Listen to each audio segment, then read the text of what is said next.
Yes. Okay, so it is a pleasure to present Paolo Saracco from the University of Seville, down south. He will talk to us about integrals for bialgebras. So, floor's yours. Thank you very much, Anastasia. First of all, good afternoon to everybody. And please let me express my most sincere gratitude to the organizers for giving me the opportunity of speaking here today. And let me also thank all of you for being here to attend to this seminar.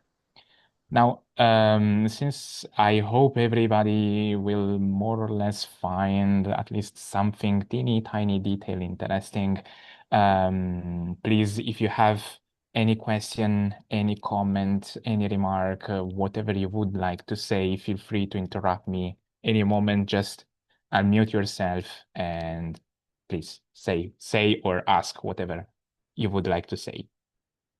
Now, let me go straight to the point. As Anastasia said, what I would like to present today are some, let's say, first steps in the theory of integrals for bialgebras, which are first steps that I'm doing with Alessandro Ardizzoni and Claudia Menini. But since I didn't know what would have been the background of the audience, I thought we could start from something a little bit more back in time. And let's start by asking ourselves why integrals. And this is in fact a double question. First of all, why are these objects called integrals? And secondly, why shall we care about integrals? So to try to address the first question, let's start from a kind of familiar setting, I hope. And let's start by choosing our favorite compact topological group. If you are more a discrete person, then feel free to take a finite group with the discrete topology and ignore the topology at all. If you are more into periodic functions, then probably you prefer the circle group. If you're more into Lie theory, then you probably prefer some more complex matrix groups, the one that you prefer.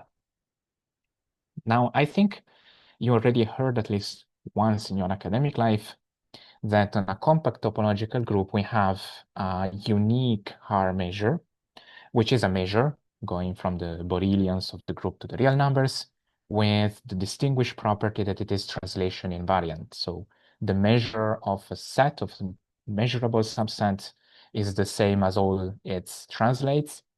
And since the topological group is compact, we can also normalize the measure to 1. And this is unique up to a scalar factor. Now, if at the previous point you have chosen a finite group, it's not hard to convince you that the counting measure is an example of a Haar measure. And multiplying by an element in a group is a bijection, so all of these would have the same number of elements. If you would have chosen the circle group, then you surely know that we can parameterize the circle group by cosinus and sinus, and we can use the parameterization to pull subsets back to the interval and then use the Lebesgue measure of the interval. And if you have chosen some ON, SON, then I read somewhere that there's a way using distribution of random variables to give a Haar measure to our group. So Haar measures do exist. This is not a seminar on Haar measures, so this is all that I would say about them. But the point is that once we have a measure, then we might be interested in doing integration.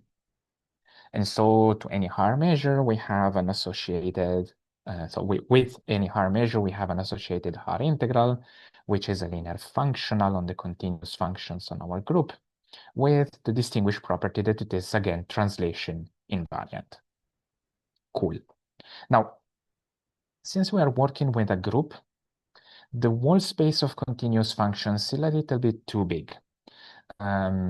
It's not able to distinguish, tell us to detect the fact that the underlying space is a group. So what I would like to do is to focus on certain functions which have the particular distinguished property of being able to detect the group structure.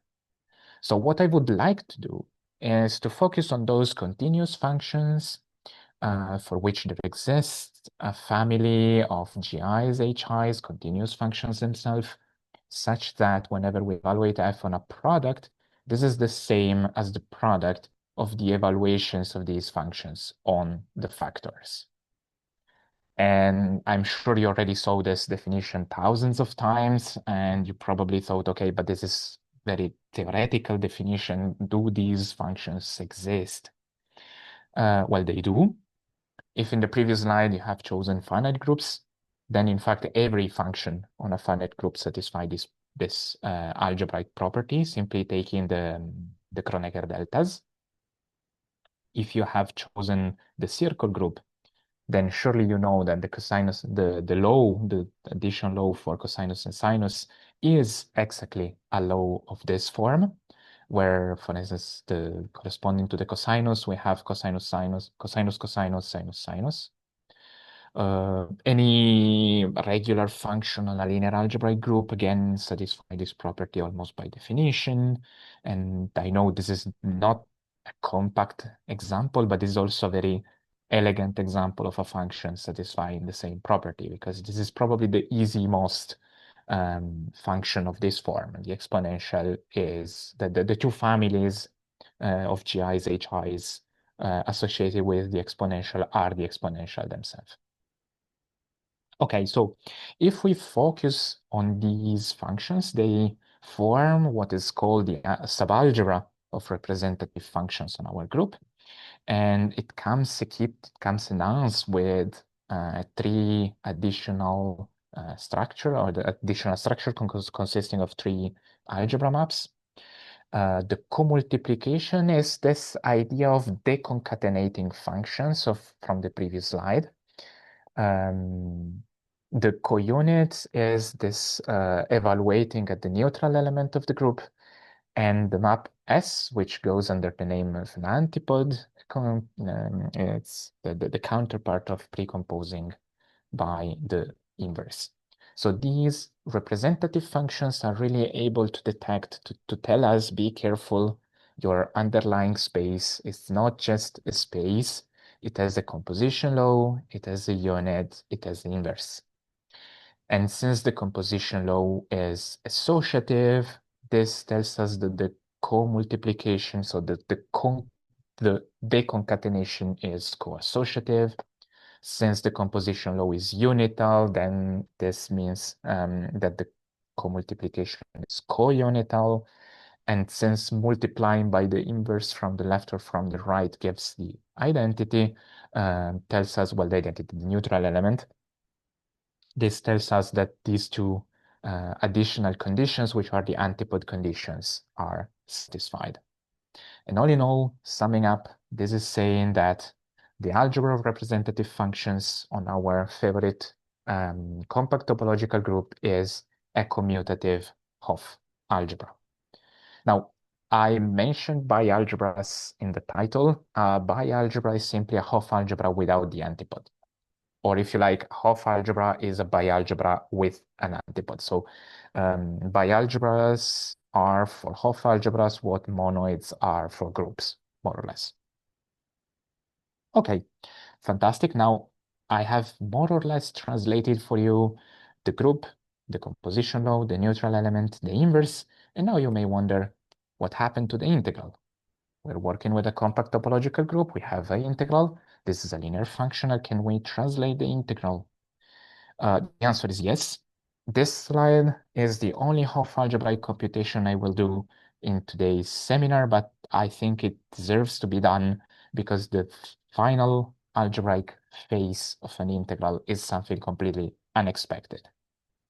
So let's start with our Haar integral, an integral which is translation invariant. Now let us restrict it to the representative functions. Since we're focusing on representative functions, I can decompose, I can split, I can deconcatenate the f by using the co-multiplication. Now I'm an algebraist, so let me clean whatever I don't really need. The entire functional of taking an integral simply becomes integral of f. And then the previous equality simply becomes that the integral of f is equal to the integral on the sum of the f1j, f2. Now this is a sum, this is a sum, these are scalars, the integral is linear, I can kick everything out. And I have an equality, which is true for every g, but g only appears on the right. So to make it appear on the left, I add the function whose value is always 1 at every point of g. And now I have an equality of functions. I have an equality which is true for every g. And so they are equal as functions on g. Now I look at these as elements in R. They are equal, so if I evaluate any linear functional on these, then I still get something equal. And I'm doing this because what is appearing now here in the middle is another distinguished property of Hopf algebras. The linear dual of a Hopf algebra is automatically an algebra with respect to the convolution product, which is exactly defined this way. And now I have an equality again between functions evaluated on f for every f, and so they are equal as functions. Conclusion, the algebraic translation of the Haar integral is a linear functional with generating a one-dimensional left ideal, in the sense that whenever I multiply it by something on the left, this is the same as evaluating at 1. And what we have just seen is a big chunk of the proof of the duality theorem for compact topological groups, which says exactly that we have an anti-equivalence of categories between compact topological groups and commutative real Hopf algebras satisfying a bunch of technical conditions. But what is of interest for us is the existence of this linear functional, which is the algebraic counterpart of the integral. And now if you are more into Lie theory, then we have also the duality theorem for compact Lie groups. And the only difference is that this adjective here is appearing, so compact Lie groups correspond to finitely generated commutative Hopf algebras, which by the way means any compact Lie group is a linear algebraic group, just in case you have heard this result before. Okay. So now that we have the algebraic face of an integral, we can do the usual non-commutative geometry trick. There's no reason why we shall limit ourselves to commutative algebras. And so what we can do is we can define a left integral for a Hopf algebra, an arbitrary one, to be a linear functional lambda, which satisfies the condition to be an integral. And at this point, we can also realize, okay, in principle, I even don't need to be on the dual of a Hopf algebra. It's enough to have a product, and it's enough to have, well, I didn't say it explicitly, but this is the augmentation of H star. So it's enough to have an augmented algebra. And so I can also speak about the integrals in Hopf algebras to be elements such that when we multiply from the left, this is the same as taking the counit. So all of these are generators of one-dimensional left ideals. And then as a matter of notation, I simply denote by integrals in H, the integrals in H, and by integrals in H star, the integrals for H. And now that we know what they are and why they are called integrals, let me try to convince you that you are already familiar with these integrals. You already met them many, many times. For instance, take your favorite group, anyone. Now look at it as a discrete group and form its group algebra. The group algebra is always a Hopf algebra with this very elegant, very nice, very simple commultiplication and counit. And it happens that the linear functional whose value is 1 at the neutral element and 0 elsewhere, well, this is an integral for the group algebra, always. It's not just an integral. In fact, the linear dual of the group algebra is a commutative algebra because it's the algebra of functions with pointwise multiplication, so it's a commutative one. And so this is a left and a right integral at the same time, so it's a two-sided integral. And it also has the property that when we evaluate it at the unit of this algebra, then the result is 1. So this goes under the name of a total integral, very specific one. If the group is also finite, and not just an arbitrary one, then we can also find an integral in the Hopf algebra. And this is simply the sum of all the elements of G. Again, this is two-sided, not because the algebra is commutative, but because if we multiply from the left or from the right by an element of the group, and we are simply permuting the summands in the sum. And in both these cases, one can prove that the space of integrals is in fact one-dimensional, generated by the integral that I have just shown. But again, these are somehow specific cases. The most common case is when you have left integrals that are not right ones and vice versa. So for instance, this is the smallest example of a Hopf algebra.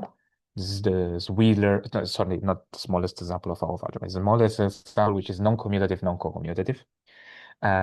This is the Sweedler four-dimensional Hopf algebra. And it has left integrals, which are not right ones, right integrals, which are not left ones, and the same in the linear dual. So we have all possible flavors, but we might also have Hopf algebras that do not have integrals at all. And to show you an example, let me take a bit of time, because this is an example that you do not always see in a Hopf algebraic, in a seminar on Hopf algebras. It's quite a specific and particular example, but I think that if in the audience there's someone doing representation theory of finite dimensional algebras might appreciate this. So let's start with a group, and let's call ramification data for this group simply a collection of natural numbers, one for each conjugacy class of the group.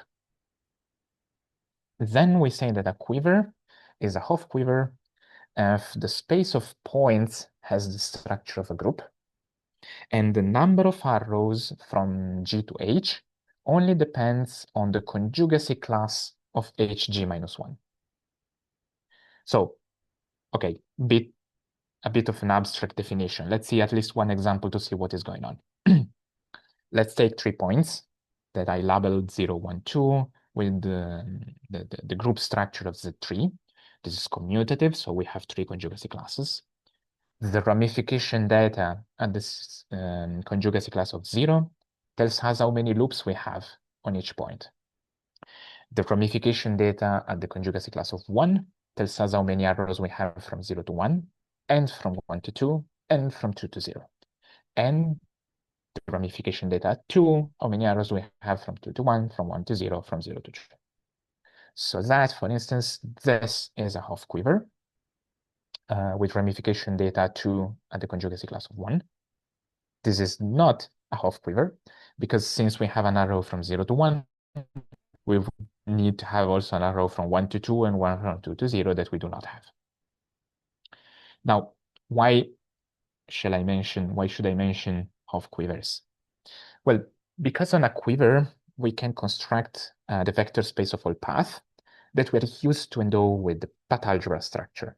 But here I want to take the path co-algebra structure, where the co-multiplication is really deconcatenating path. And what happened is that Seville and Rosso proved that the path co-algebra of a quiver is a graded Hopf algebra if and only if Q is a Hopf quiver. Whatever graded means in this case, forget it. It's a Hopf algebra if and only if Q is a Hopf quiver. And then one can do the computations and see that for the quiver path algebra, for the quiver Hopf algebra, the space of integrals is always 0. Well, for non-trivial quivers, I need at least one arrow. If I do not have any arrow, then these are group algebras, and we have already seen how integrals are for group algebras. But if I have at least one arrow, so that the quiver is a non-trivial one, then the space of integrals in this case is always 0. Okay. So now that more or less we got familiar with what integrals are, let's try to address the second question. So why should we care about integrals? Since the very beginning of the theory, integrals played a kind of fundamental role in the study of finite dimensional Hopf algebras. So already in the seminal paper of Larson and Sweedler from 1969, well, at that time, Hopf algebra theory was was already something, but some results, well, it was still a little bit at the very beginning, and there were kind of many observations of algebras admitting these integrals. And so what Larson and Sweedler proved in that paper is that whenever we have a finite dimensional Hopf algebra, then this is always admitting an integral, and the space of integrals is of dimension 1.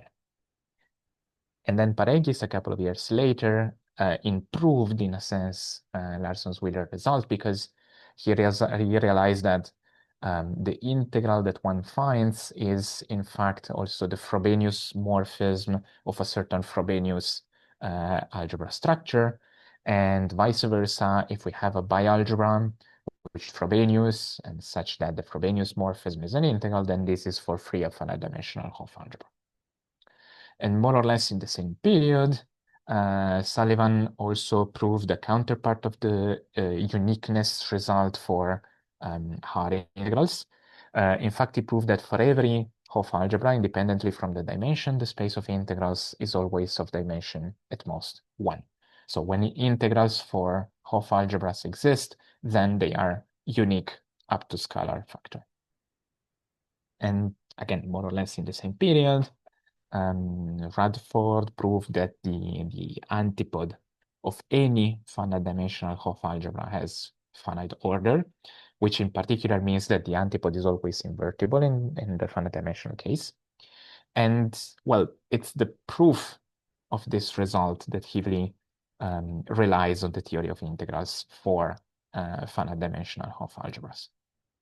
And if in the audience there's someone interested in the quantum Yang-Baxter equation solutions to the braid equations and all that, then, well, they might be happy to know that whenever we have an integral in a Hopf algebra, then this provides for free a solution to the braid equation in this form.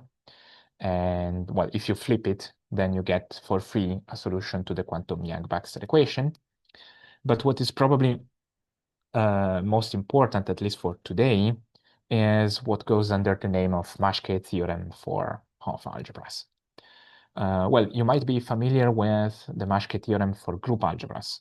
The group algebra of a finite group is semi-simple if and only if the characteristic of the field does not divide the order of the group.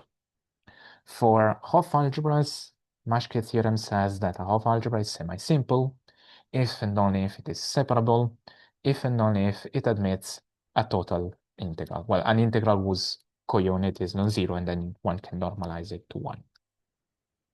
And so at this point, someone might wonder, okay, but what happened of the classical Maschke theorem? Where is the classical Maschke theorem hiding? Well, let me go back to our examples. When we spoke about the finite group, then I mentioned that the sum of all the elements of the group is always an integral. And well, since the counit of the group algebra is 1 on every element of the group, if I take the counit of this integral, then this is the order of the group. And in particular, this tells us that the group algebra is semi-simple if and only if the order of the group is non-zero in the field. So if and only if the characteristic of the field does not divide the order of the group. And this is the reason why this goes under the name of the Maschke theorem for Hopf algebras. And for Hopf algebras, in principle, we also have the dual Maschke theorem. So categorically speaking, we reverse all the arrows. Algebraically speaking, we take the linear dual when we can. And the idea is that the Hopf algebra is co-semi-simple if and only if it is co-separable, if and only if it admits a total integral. So there exists a total integral for the Hopf algebra.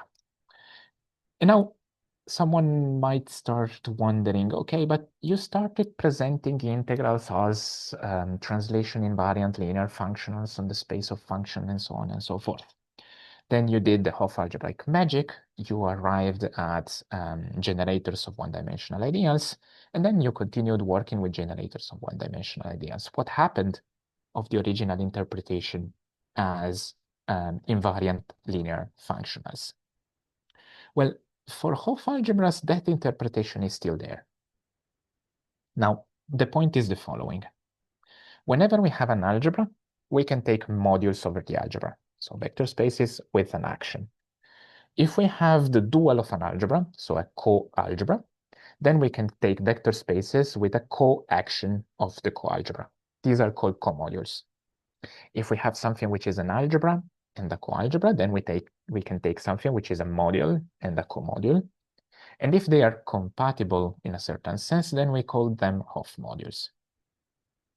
They play, so Hopf modules in the theory of algebras, again, you can imagine play a fundamental role. The original paper by Larson and Sweedler, the one that I was mentioning about integrals a moment ago, it was completely based on the structure theorem for Hopf modules. But the reason why I'm mentioning them is because, well, when we have a Hopf algebra, then it's linear dual, it's naturally an algebra with the multiplication, the convolution product that we mentioned before. It's not just an algebra, it's also a module and over itself, and the two structures are compatible. So one can really use the antipode in order to give a module structure on H star in such a way that it becomes an algebra in its category of modules. Now, if you have never saw the COP, forget the COP. This is simply for the experts. But the point is that this is a category of modules over H. This is an algebra, so you can consider modules over this algebra.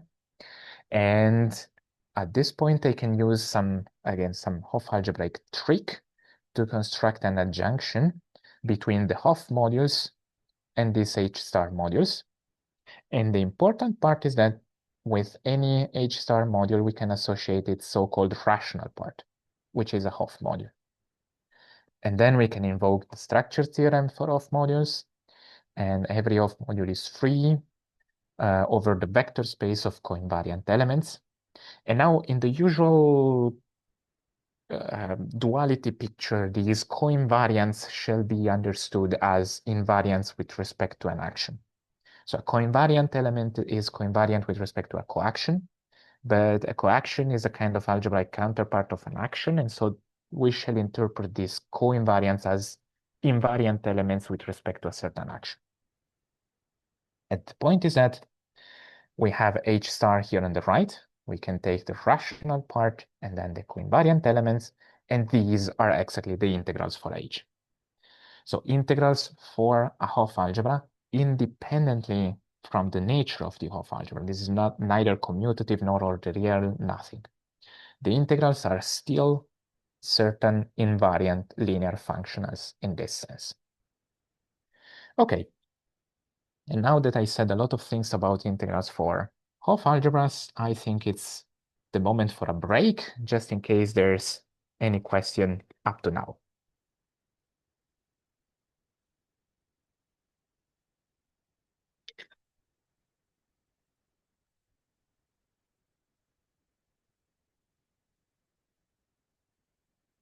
Since I suppose this is not the question, sorry, this is not the case. So now let us try to broaden the horizons of this theory. Let us suppose for a second that we will... Yep, please. There's a comment in the chat, I don't know. Oh, sorry, I beg your pardon. I cannot see the chat. Wow. So someone asks, Young-Baxter operators from Sweedler-Hopf algebra are what? That's the question. Well, let me go back. I suppose you're referring to the result by Bader, Fong, and Stolin. Well, the point is that if we have an integral in a Hopf algebra, then we can always define a Young-Baxter operator. Well, at this level, it's a braid operator. So it's simply taking A tensor B and sending it to the delta applied to the integral, first leg on A, S of the second leg on B. And this is automatically a solution of the braid equation, always. Simply because T is an integral. And then if here, I mean, there's the usual correspondence between solutions to the braid equations and solution to the Young-Baxter equation by simply post-composing with the flip. So if we flip these two, then we get solution to the Young-Baxter equation.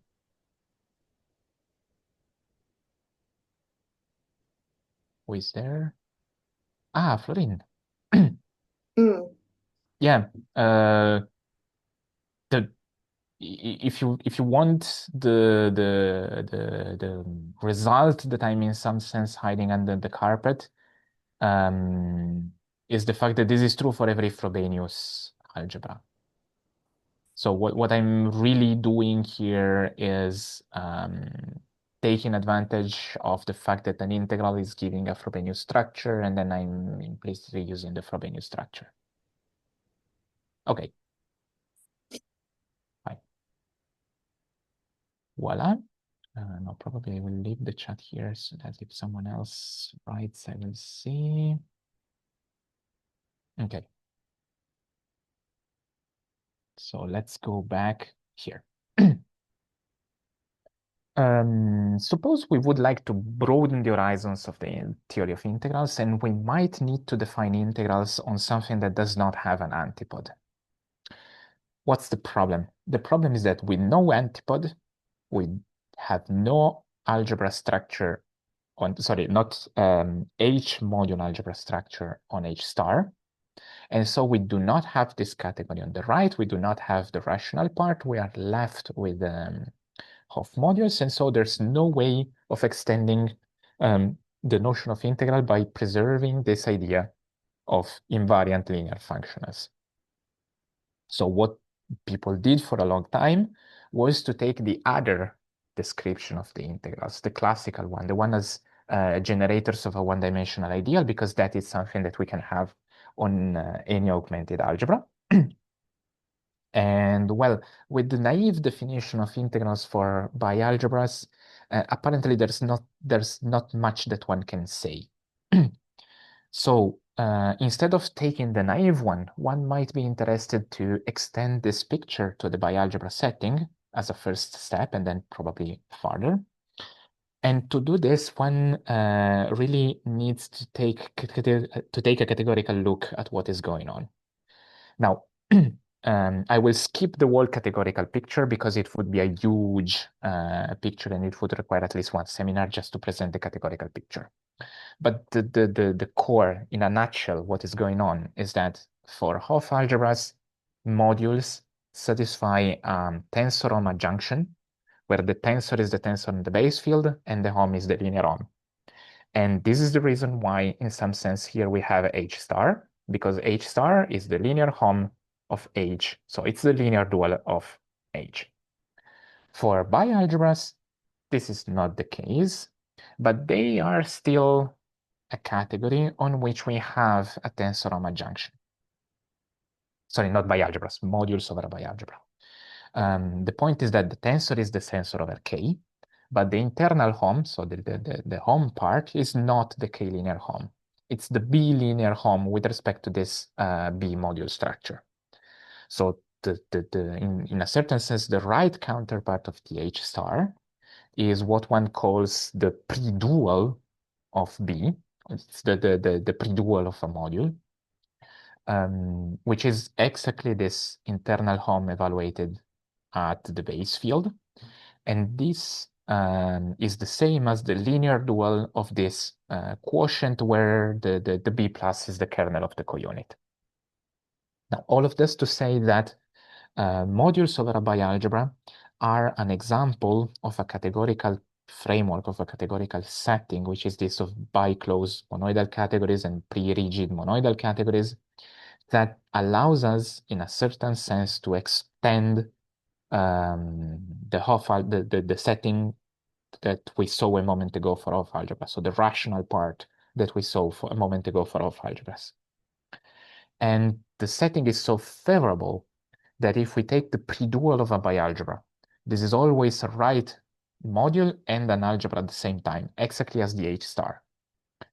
And it happens that we have again the Hopf modules and the modules over this pre-dual, and they are related by an adjunction. So in particular, we have a rational part, which means that thanks to this huge categorical machinery, so suppose now I compress half an hour of talk on the categorical machinery, we are in business.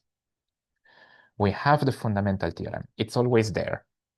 We have this new adjunction, this new perspective on the problem that gives us the counterpart of the rational part of a module.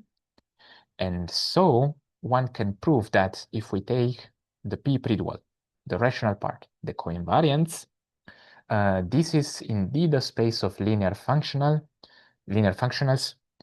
which satisfy one of these two equivalent conditions.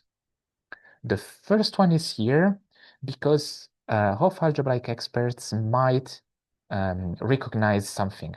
If y is 1, then this is something like g on the first leg times lambda on the second leg is lambda of something times g of 1, which still has the flavor of the generator of a one-dimensional idea. The second one is because this is the handy one, is the one that one uses to do computations. And so we defined left integrals for bialgebras, exactly those elements in the pre-dual that satisfies this condition, which plays the role, plays the role of the integral condition for Hopf algebras in the sense of the invariant linear functionals, so that we can speak about the space of left integrals, and we can call total integral one, which evaluated at 1 gives 1. And now, okay, very nice. We have this new framework that provides these new objects. Are they as effective as the integrals for Hopf algebras? Can we prove something concrete with these integrals? Well, yes. The point is that as in the process of passing from Hopf algebras to bialgebras, vector spaces became modules in a certain sense. One can have a look at what it does mean for bialgebra to be co-separable as a coalgebra in its category of modules. And well, this is equivalent to the existence of a linear functional in this magic pre-dual, which is one-on-one and satisfies this condition, which is very close to the one for being an integral. I mean, to be an integral, we would need also the O/1 here and the O/1 here. So this tells us that any co-separable coalgebra, well, any bialgebra which is co-separable in its category of modules admits a total integral. But it also tells us that if the canonical map from B to D O/, plugging B into the first entry, if this is injective, then being an integral is the same as satisfying this condition. And so we have our bialgebraic counterpart of the Maschke theorem, well, of the dual Maschke theorem. A bialgebra is co-separable as a coalgebra in its category of modules. So it's co-separable as a coalgebra somewhere, if and only if it admits a total integral. Okay. And now, next question. Can we compute somehow these integrals? Okay, this is a very nice result, but it's fairly theoretical again. Can we really do something with these integrals? Well, to speak about computing integrals, I need to open a teeny tiny parenthesis, a small digression on the Hopf envelope. So open parenthesis. I believe you are familiar with the notion of the group envelope of a monoid. We have a monoid. We do not have all the inverses, so we start throwing in inverses, and then we adjust up. We throw in inverses, we adjust stuff, until we arrive to a group. And this is, in a certain sense, the nicest group one can have. Well, for Hopf algebras, we have something similar. In its lecture notes from 88, Menini advocated that quadratic algebras shall be thought as quantum linear spaces. This is purely non-commutative geometry perspective. But the point is that we have these objects that are more or less linear spaces. And then you could construct a bialgebra universally co-acting on this quantum linear space. So morally, he constructed a monoid universally acting on our space. but we don't like monoids. We would like to have groups. This is not necessarily a group. So one needs a recipe to have a group. And the idea is to introduce the Hopf envelope. If we have a bialgebra, then we can construct this Hopf algebra, which in a certain sense is the nicest Hopf algebra one can imagine, because whenever we have another Hopf algebra and a bialgebra morphism into this Hopf algebra, then this factors through the Hopf envelope. And now, if you have ever seen how to construct the group envelope of a monoid, well, constructing the Hopf envelope is as a nightmare as constructing the group envelope. It's absolutely, in a certain sense, I would say helpless, because it's very technical. It goes wild very quickly. But there are settings in which the Hopf envelope, well, sorry, not the Hopf envelope, in which the group envelope can be computed in a nice and friendly way. For instance, someone might have heard of the Grothendieck group of an abelian monoid, of a commutative monoid. That's something very handable.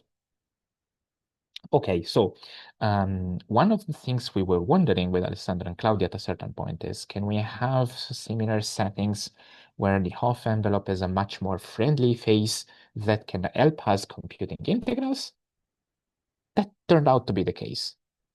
So not just the commutative setting, but also in the finite dimensional setting, more generally in the left Artinian setting, or in the co-commutative setting when the canonical map is surjective. In all these settings, it turns out that the Hopf envelope is exactly the O/ that appeared in the definition of an integral. So it's fairly surprising, but also useful, because this is already naturally appearing in the theory of integrals. So this suggests that we can really relate integrals for the bialgebra in our sense with integrals for the Hopf envelope in the classical sense. And this is what indeed happens. So whenever we are in one of the favorable cases of before, so finite dimensional, left Artinian, commutative, co-commutative with IB surjective, then in all these cases, one can prove that the integrals for the bialgebra, in our sense, coincide with the integrals for the Hopf envelope in the classical sense. And this can be used in the two directions. So if we are able to compute the integrals for the bialgebra, then we have for free those for the Hopf algebra, or vice versa. For example, suppose for a moment that we would like to compute the integrals for the coordinate algebra of matrices. This is just a bialgebra because matrices are not necessarily invertible. As a bialgebra, it's simply a polynomial algebra over the entries of the matrix, where the co-multiplication is the deconcatenation, well, the demultiplication of matrices. Well, in this setting, it is already well known that the Hopf envelope is the coordinate algebra of GLN. And if we suppose that the base field is of characteristic 0, then it is also known that this is co-semi-simple as a coalgebra. It's co-semi-simple as a Hopf algebra, which means that the space of integrals by dual-Maschke theorem, the space of integrals for this is one-dimensional generated by a total integral. And as a consequence, we have for free that the space of integrals for the bialgebra is one-dimensional generated by a total integral. So we can use our dual-Maschke theorem, not the classical one, our one, to conclude that the coordinate algebra of matrices is co-separable as a coalgebra in its category of modulus. Now, let's see another example which does not fall into the previous theorem. Let's try to see integrals for the quantum plane. This is neither commutative, nor co-commutative, nor finite dimensional, nor nothing. It's the free algebra of determinates that Q commutes, they do not, that Q commute, they do not commute. The bialgebra structure is extremely simple. And in this case, we could prove explicitly that the Hopf envelope is simply localizing at the group like. Oh, I forgot to say the elements behaving like this, like the elements of the group in the group algebra are called group-like elements. If we localize the group-like element in this setting, this becomes a Hopf algebra. This is in fact the Hopf envelope of the quantum plane. Not just Hopf envelope, it is also isomorphic to the O/ again, even if it's not one of the 4 cases of the previous theorem. And in this case again, the space of integrals for the quantum plane is the space of integrals for its Hopf envelope, and one can prove that in this case, both of them are 0. And now, I think it would be fair that someone complains. I have spoken for more than 45 minutes about these new integrals, and then there are 2 important things that I didn't do. First of all, I didn't convince you that these new integrals are different from the naive ones. I said it, but I didn't prove it. Secondly, after 45 minutes, the only result I show you is that integrals for the bialgebra are integrals for the associated Hopf envelope. So what's the point? Well, concerning the first comment, indeed, our integrals are much better behaved than the naive ones. In the sense that, take for instance, this very, I would say very cute, but I mean, it's very useful example of a bialgebra. Take the algebra that you like, the one that you prefer, and then you take the product with the base field and do it with this bialgebra structure. Well, this is always a bialgebra, and the naive integrals are the whole linear dual of A, independently from what A is. So these go wild fairly quickly, while our integrals are still under control. They are still, in some sense, carrying some information. So they are still one-dimensional, but still they are the integrals on the Hopf envelope. To address the second remark, well, this is just a preview, but the point is that we do have examples of co-commutative bialgebras whose IB is not surjective. This was one of the conditions in the previous theorem. Well, for these bialgebras, the O/ is not the Hopf envelope, and the space of integrals is really not the space of integrals on the associated Hopf envelope. But the point is that this is still work in progress, a lot work in progress, and it would require another seminar just to introduce this, just to prove that this example is working. So for the moment, it's just a preview, but if you are interested in the topic, please stay tuned. We hope we will be able to release the paper on arXiv sooner than later.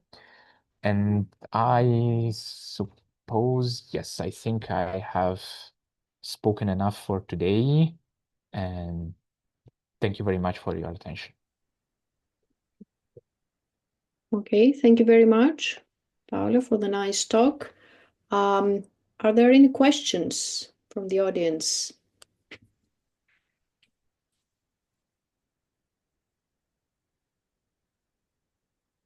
Can I ask you a question then?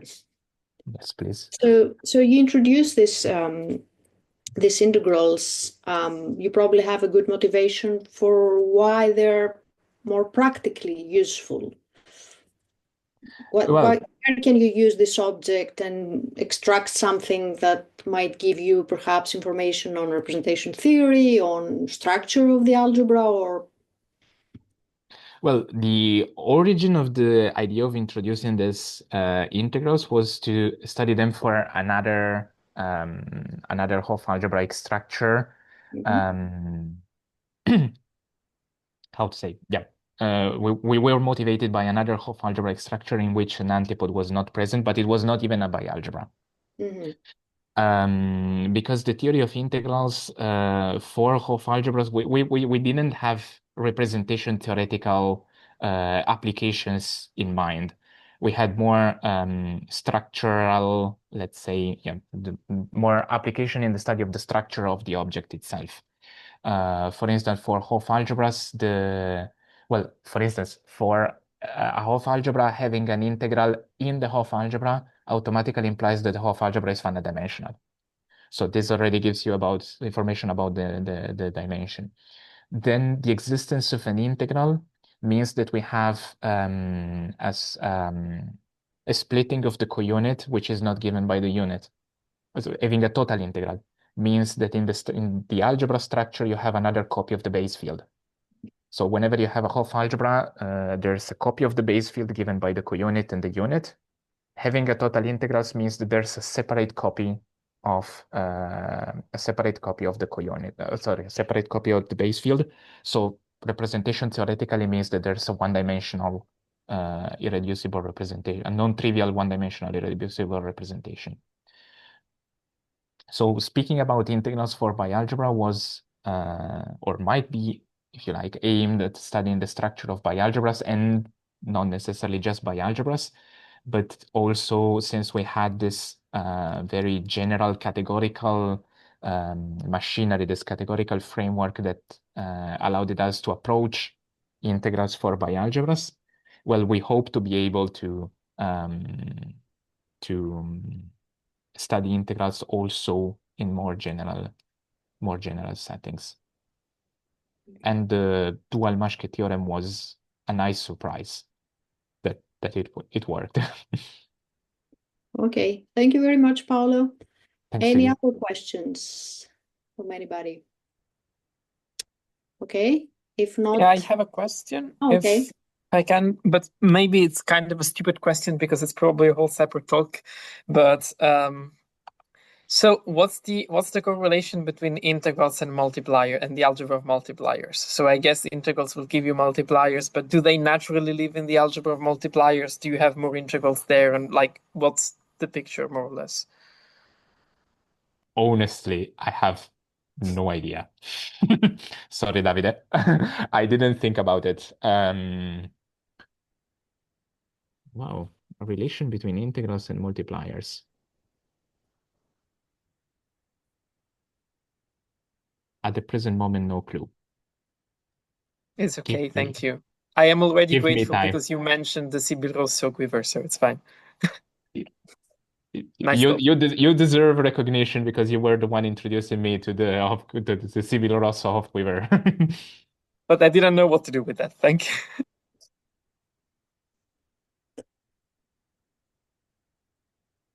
Someone asks in the chat, what do we know about the equality of left and right integral? For the moment, still nothing. We do not have how are they called? Hopf algebras. Sorry, I completely forgot how Hopf algebras will equal left and right integrals are called. Uni something, doesn't matter. Still nothing. For the moment, we only work with left integrals and only for bialgebras and not in bialgebras. But yes, I mean it's a huge ongoing project, so there are many things that can be said, many questions that can be asked. I have no idea whether we would be able to answer all of them, but if someone would like to join the efforts, everyone is welcome.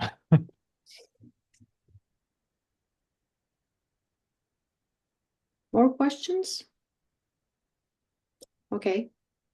If not, let's thank Paolo once more for the nice talk. Thank you. Thanks to you. Thanks to all of you. Thank you.